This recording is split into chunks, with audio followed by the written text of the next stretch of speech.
नमस्कार प्यारे विद्यार्थियों, आज हम कक्षा 10वीं का चैप्टर क्रमांक 5 समांतर श्रेणी पढ़ने वाले हैं। समांतर श्रेणी का मतलब होता है अर्थमेटिक प्रोग्रेशन, जिसमें एक एपी होती है यानी समांतर श्रेणी,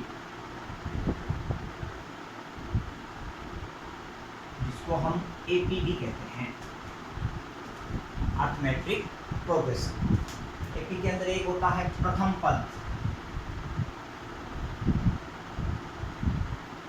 जिसको अंग्रेजी के ए से प्रथम पद होता है, वो सबसे अलग होता है, सबसे अलग, यानी जो भी एपी आएगी उसके अंदर प्रथम पद अलग होगा। अगले सारे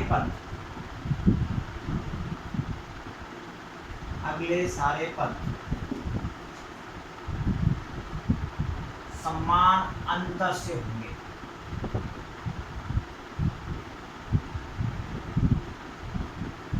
समान अंतर बोले तो जो एपी होगी उसके अंदर जो संख्याएं बढ़ेगी वो एक ही अंतर से बढ़ेगी। जैसे मान लो पहला पद 7 है, अब संख्या को 4 के अंतर से बढ़ाना है। अगला पद 11, अगला पद 15, अगला पद 19, ऐसे ही एपी बढ़ती रहेगी। यानी ऐसी अंकों की ऐसी श्रेणी जिनके बीच का अंतर समान हो उसको हम समांतर श्रेणी कहते हैं। जैसे 7 और 11 के बीच में अंतर कितना? 4। ऐसे ही 11 और 15 के बीच में अंतर कितना? 4। ऐसे ही 15 और 19 के बीच में अंतर कितना? 4। ऐसे आगे बढ़ती रहेगी। इस एपी को हम, इस श्रेणी को हम समांतर श्रेणी, अर्थमेटिक प्रोग्रेशन कहते हैं। जैसे मैंने बात किया प्रथम पद सबसे अलग, यानी यहाँ जो 7 था अब मैं यहाँ 9 भी लूँगा, और अगर अंतराल वही 4 लूँगा तो अगला पद क्या आ जाएगा? 13। यानी अगले सारे पद है वो समान अंतर से बढ़ेंगे। यानी 4 अंतर लेना है तो 9 के बाद क्या आएगा? 13। अगला आएगा 13 4 17, 17 4 21। ऐसे ही एपी बढ़ती है, ये समांतर श्रेणी। ऐसे ही अगर मान लें आपको यहाँ क्या है, प्रथम पद, जो चैप्टर अपना 5.1 है उसके अंदर यही पूछा जाता है। एक तो पूछा जाता है प्रथम पद, एक पूछा जाता है सार्वअंतर, जिसको हम डी बोलते हैं। प्रथम पद को जो बोलते हैं ए, और जो सार्वअंतर होता है उसको हम बोलते हैं डी।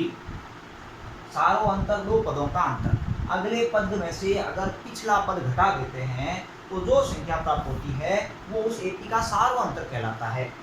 जैसे मान लो ये एक एपी है, इस एपी के अंदर प्रथम पद क्या है, तो ए बराबर हम क्या लिखेंगे? 9। अगर हमें डी ज्ञात करना क्या करना, इस एपी के अंदर इसको A1, इसको A2, इसको A3, इसको A4, ऐसे जैसे जैसे आगे पद बढ़ते रहेंगे वैसे वैसे हम लिखते जाएंगे। तो डी ज्ञात करने के लिए अगला पद A2 में से A1 घटाएंगे, यानी A2 क्या है? 13 में से क्या घटाना? 9। 13 में से अगर हम 9 घटा देते हैं तो पीछे जो बचेगा वो क्या आएगा? 13 में से 9 गया 4, ये डी होता है। 13 में से 9 घटाना यानी वो डी प्राप्त हो जाता है, उसको हम बोलते हैं सार्वअंतर। अब अगर मैं एक निश्चित एपी ले लूँ, ये तो था प्रथम पद ए, जो हमेशा कोई भी श्रेणी आएगी उसके अंदर सबसे अलग होगा। उसके बाद अगले सारे पद होंगे वो एक समान अंतर से होंगे। यदि वो एपी है तो उसके अंदर अंतराल आगे एक समान तरीके से बढ़ता रहेगा। और एपी के अंदर डी ज्ञात करने के लिए अगले अंक में से पिछला अंक घटाना तो डी प्राप्त हो जाता है। अब अगर मैं निश्चित एपी लूँ, अगर एक पदों की मैं एपी ले लूँ, मान लो एक एपी है जिसके अंदर 10 पद है, जैसे मैंने लिया 4 10 16 22 28 34 40, 1 2 3 4 5 6 7 8 9 और 10, ये एक एपी है। मान लो ये एक एपी है जिसके अंदर कुल 10 पद है। अब आपको इस एपी को देख करके और अगर प्रश्न में पूछ ले कि एक तो ए ज्ञात कीजिए, डी ज्ञात कीजिए। तो हम ज्ञात कर सकते हैं क्या, ए यानी प्रथम पद, इसके अंदर प्रथम पद क्या है 4, तो ए का मान क्या आ जाएगा, ए बराबर 4।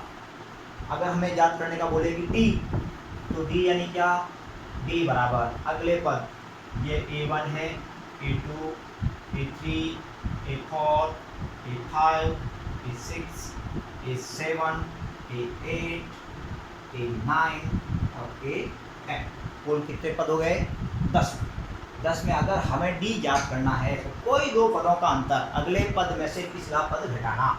जैसे मैं दूसरे पद में से पहला पद घटा लेता हूँ, यानी क्या A2 माइनस A1, तो डी का मान क्या आएगा 10 माइनस 4, डी बराबर 6। ऐसे में अगर A8 में से A7 घटाऊंगा तो भी वो समान अंतर आएगा। जैसे देखो डी बराबर A8 माइनस A7, तो क्या आएगा, डी बराबर 8 का मान क्या है 46, 46 माइनस 40, तो भी डी बराबर क्या आएगा 6। यानी अगर किसी श्रेणी को हमें समांतर श्रेणी सिद्ध करना है तो अगली संख्या में से पिछली संख्या घटाते जाएंगे, और प्रत्येक बार अगर डी यानी जो सार्व अंतर है वो समान आता जाएगा तो वो दी गई एपी एक समांतर श्रेणी की एपी है, अन्यथा वो समांतर श्रेणी में नहीं है।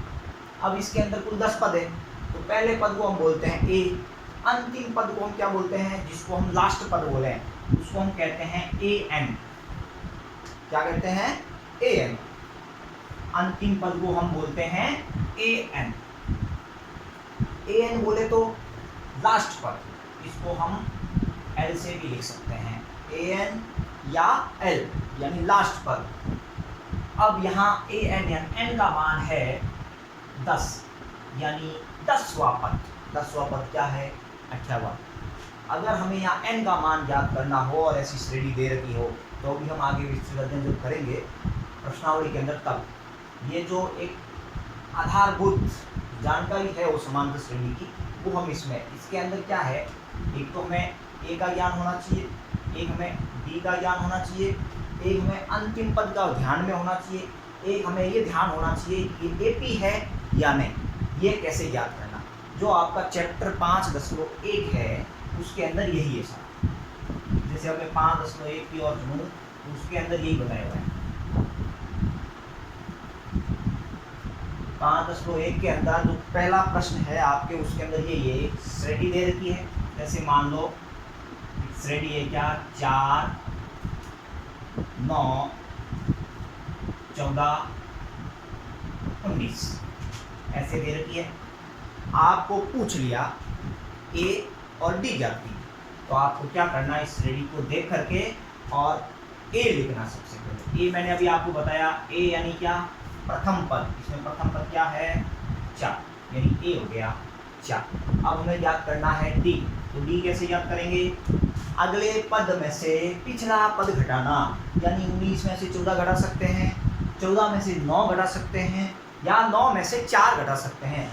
जिसको भी घटाएंगे हमें क्या प्राप्त हो जाएगा, डी प्राप्त हो जाएगा।